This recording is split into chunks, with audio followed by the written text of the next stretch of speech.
Charlie Wagner picked me up at the airport. First time I met Charlie, okay, and took me downtown to a hotel. And then I met Jackie Moore, who was manager that year, and I coached here that summer. Where's Jackie now? Jackie's in the big leagues, and he's back as a coach. He's jumped around from different teams up there, you know, and had a little managerial stint with the Oakland A's at one particular point there before La Russa took over.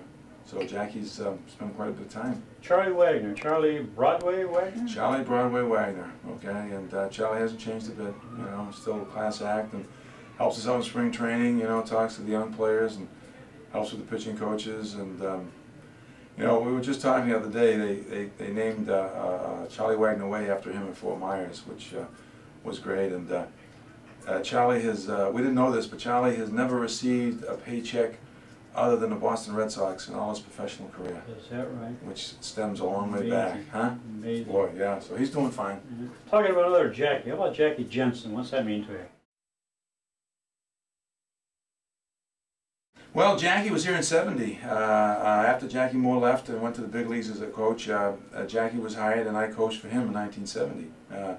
Because I can remember, you know, going to Fenway Park and sitting in the bleachers with my dad and watching Jackie, you know, play right field for the Red Sox. Originally came out with the Yankees, and a fine man. Since then has passed on, you know, because of the heart problem. But yeah, that was the last year that we were here with the Red Sox, as a matter of fact, you know. What was Jackie's experience as a manager? I mean, what little we've read, he wasn't particularly thrilled by once the season got done. It was not necessarily a happy experience for Jackie. Well, you know, Jackie, I don't think managing was for Jackie. Yeah. Okay, you know, he went right from college into the big leagues.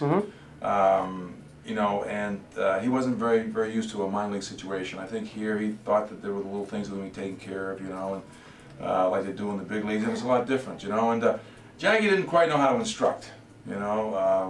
And by no means is that a derogatory remark, but he just never was in that experience before. Right. But a fine man, you know, and I enjoyed working with him.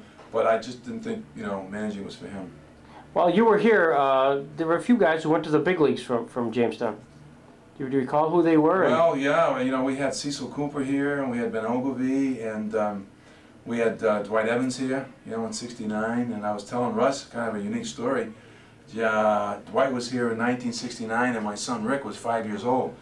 And somewhere along the line, okay, when Dwight went to the big leagues and had a family, my son Rick and his daughter Kirsten met, fell in love, and have since married. And we have a grandson by the name of Ryan Anthony. So Dwight and I are grandparents, and they're expecting in January. So it's crazy what happens sometimes. How about Wagner being in Red Sox organization a long time? How about Dick Berardino? How long has he been there, and where has he been? Well, you know, this is my 31st year, you know, and for a number of years, you know, I just taught school and managed in the summer. You know, we went to Williamsport after this, and I started managing in '71, and was in Elmira for 13 years. Decided to retire from teaching, coached in Pawtucket in '86, then managed full-time in '87, '88 in Greensboro, Lynchburg, and then fortunately Joe Morgan gave me an opportunity to coach in the big league. So in '89 and '90 I was bullpen coach, and '91 the third base coach. Then Joe was fired, and they reassigned me to the minors as a roving outfield and base running instructor, and became assistant minor league field coordinator about 3 years ago. And then last year they asked me to manage Lowell, which is about half an hour away from my home, because they didn't have anybody. So I did enjoy it and asked me to come back this year, which I'm doing this year. So that's pretty much been the extent of you know, my trail since I left Jamestown. I'm sorry. Well, what's the change in the minor leagues from day one in Jamestown until today in Jamestown? Well, you know, everything's got so computerized, and everything is statistics. There's not as much emphasis on the, you know, the feel for the game from the vantage point, I think, of us managers and people who live day in, day out with the players.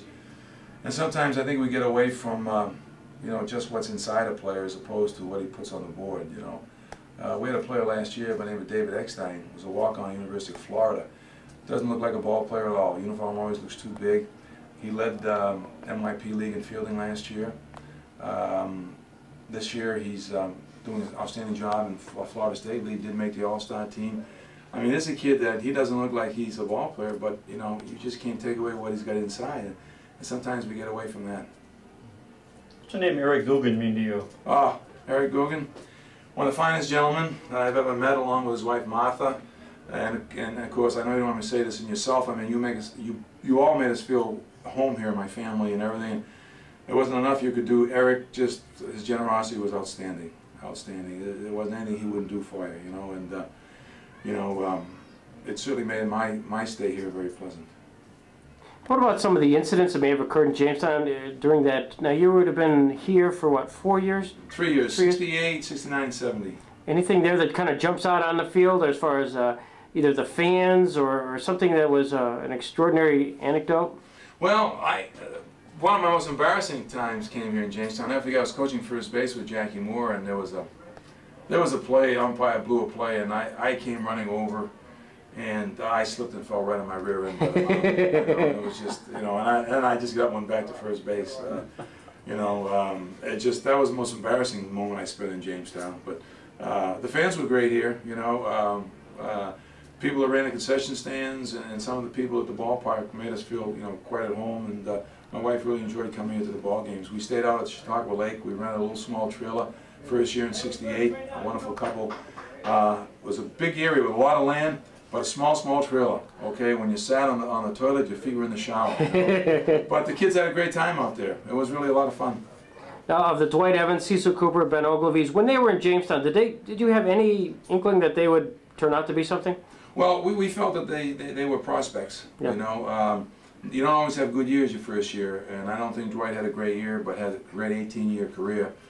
I can remember '76. I had Wade Boggs in Elmira, a 17-year-old kid, and he hit like 263. And we went to the winter meetings, and we were evaluating all the players. And I said, well, you know, I said he'll be a better hitter. I said, but he has trouble fielding, doesn't have any power. The only way I can project him probably as high as he can go is AAA. So you see, you don't always know what a kid does from 17 to 21 to 22. It's hard when they're young to really. You can project a little bit, but you know, I knew Jim Rice would be a major leaguer, you know, and Bruce Hurst and maybe Glenn Hoffman, but sometimes it's hard to predict. Now, Russ, I think Russ indicated you told a story about Cecil and Ben. They were both here for a very short period of time, weren't they? Yes, they were. Yeah.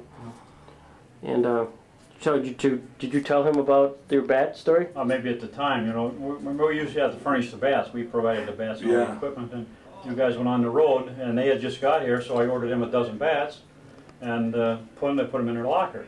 And that was the last road trip, so I went around to the locker room while you guys were on the road and cleaning up and getting ready because you were going to come and leave, and picking up balls and everything. And I looked in the locker room, and there sat in their locker was a box with their bats in. Well, geez, they were done, so they were on the road. So I took everything except 2 bats, left 2 bats of each in their locker.